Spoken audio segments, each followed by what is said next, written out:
Welcome sa Dries TV. Kung interesado ka sa ganitong news, huwag kalimutang isubscribe ang ating YouTube channel. Maraming salamat! Welcome po ulit sa ating panibagong update tungkol kina Kim and Paolo Abilino. Sa bawat update natin, tatalakayin natin ang mga pinag-uusapan sa mundo ng social media tungkol kina Kim and Paolo Abilino. Kaya naman kung hindi pa po kayo nakasubscribe dito sa ating channel nako, i-click nyo na po yan and isama nyo na din ang bell button. So ayan, welcome back again sa ating YouTube channel mga kakimpaw, and sa update natin ito ang pag-uusapan natin ay tungkol sa mga importanteng ganap kina Kim and syempre kay Paolo Abilino. Pero bago po ang lahat, maraming salamat sa inyong patuloy na pagsuporta at pagsubaybay sa mga daily update natin. Kaya naman bilang pasalamat, narito po ang mga napili nating komento patungkol yan sa naging previous update natin. Unang komento mula po ito kay Ginang Rosemary Diano. Sabi niya, Miss Dries, kino-correct ko lang yung mga nagpa-picture sa kanilang mga fans pala yun. At same hotel daw ang pinagstayhan nitong mga to, kina Kim and Pao. Hindi daw yon sa restaurant, kaya pala yung tinatawag nila na sir, may picture kay Paolo, dun pala yun sa after party. At yung tatlo baka daw sa hotel nagpa-picture. Paalis pa lang or pagdating galing restaurant, pero ang sure dyan, yung pagpalo ng Simpson sa Kim Pao. Maski hindi makita si Pa, 100% naman na siya talaga ang kasama ni Kim. Maraming salamat po sa komento, Ginang Rosemary Diano. So yes po no, meron nga po ako nakikita at nababasa na may mga fans na nag-stay din po sa hotel na tinutuluyan ni Kim and Paolo Abilino dyan po sa London. Kaya madalas nakikita po nila kung anong ganap kay Kim and Paolo Abilino, tapos naririnig nila yung mga plano po ng mga artista na umattend nga sa ASAP 30 dyan sa London. And yes, tama po kayo dyan na si Paolo Abilino lang naman yung kasama ni Kim Chiu na siyang nagpicture po kay Chinita Princess, 'di ba? Pilinex nga po ni Paolo Abilino yung kanyang camera na napakaganda ng lens. So talagang na-reserve yun ni Paolo Abilino kay Chinita Princess kasi alam naman natin na si Kim Chiu po mahilig yang magpicture, mahilig yan na kuhanan yung mga lugar na pinupuntahan niya po kasi nga masarap balik-balikan yung mga alaalang ganoon. Kaya itong si Paolo Abilino to the rescue, and syempre sagot na yung gusto ni Chinita Princess, no, na siya yung magpicture since photographer nga naman si Paolo ng isang Chinita Princess, 'di ba? So maraming salamat sa komento, Ginang Rosemary Diano. God bless po and mabuhay kayo. At ang pangalawang komento naman mula po kay Ginang Remedios Ramos. Sabi niya dito, "There's good evening, sobrang kasiyahan ng makita ko mga kuha ni Kimi. Napakaganda naman ng idol natin. Parang sweet 16 lang kung magsasabi mga bashers.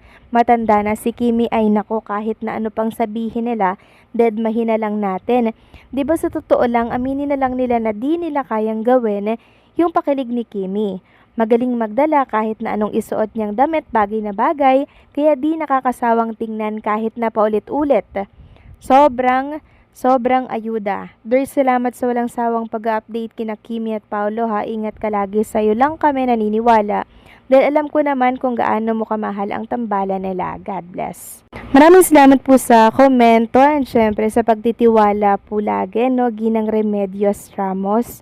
And yes po, no, Ginang Remedios, si Chinita Princess kahit may edad na siya, kahit nasa line na siya ng 30, mukha pa rin po siyang bagets, 'di ba? Silang dalawa po ni Paolo Abilino, 'di ba? Hindi po halata yung kanilang edad sa kanilang itsura. And also, magaling din pong magdala ng damit nga naman si Chinita Princess, 'di ba? Kaya ang dami pong mga advertisers na natutuwa po kay Kim Chiu at lagi po siyang kinukuha.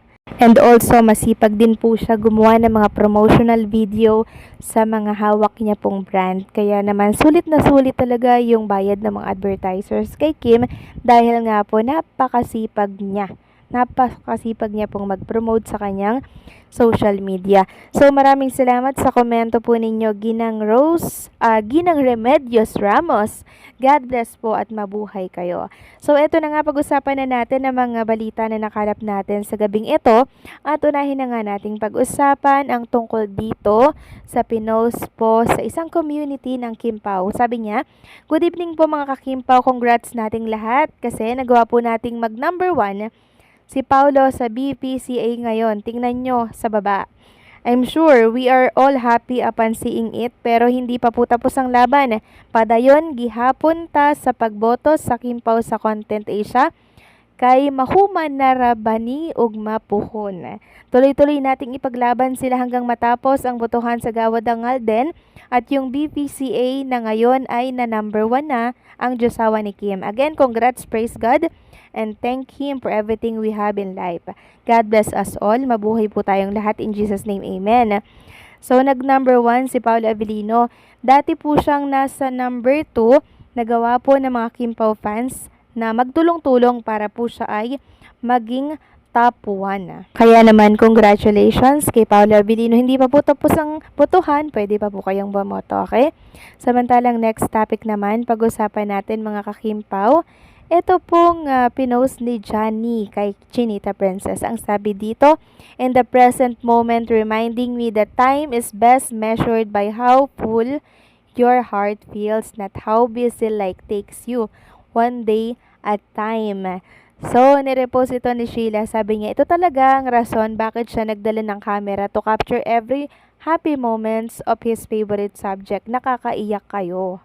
Then, kung magbabasa kayo ng komento, sabi dito ni Johnny, "Totoo yan, Mi. Mahal na mahal niya talaga ang Kimi." Ang tinutukoy niya dito mga kakimpaw ay si Paolo Avellino. Kasi biruin niyo yun ha.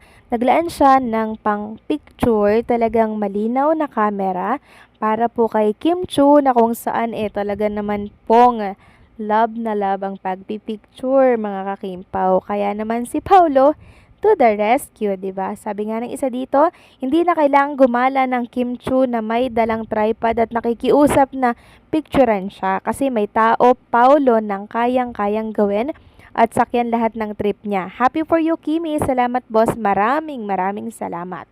So, pinapatunayan lang po ni Paolo Avellino mga Kimpao na talaga naman pong napaka-importante ni Chinita Princess sa kanyang buhay, and also pinapakita niya din na talagang love na love niya si Chinita Princess. Yun lang yun mga kakimpaw Kaya sa mga naguguluhan pa dyan, diba, and nag-aalinlangan na walang Kim and Paolo Avellino, dito na lang tayo magbase sa mga simpleng moment ni Kim and Paolo Avellino. Tingin nyo ba mga kakimpaw, mag-aaksaya ng oras si Paolo Avellino kay Chinita Princess? Kung meron siyang ibang non-showbiz girlfriend, hindi po mga kakimpaw. Kaya kung ano man po yung mga nababasa ninyo na mga negativity sa mundo ng social media, ignore na lang natin yan at wag na tayong mag-engage pa dyan kasi may stress lang po kayo. Okay? Focus lang tayo sa mga positive vibes para masaya lang ang buhay. 'Di ba? So, anong sa inyo dito mga kakimpaw? Please comment down below. So, paano hanggang dito na lamang po ang update natin? Maraming salamat sa patuloy po na pagsuporta.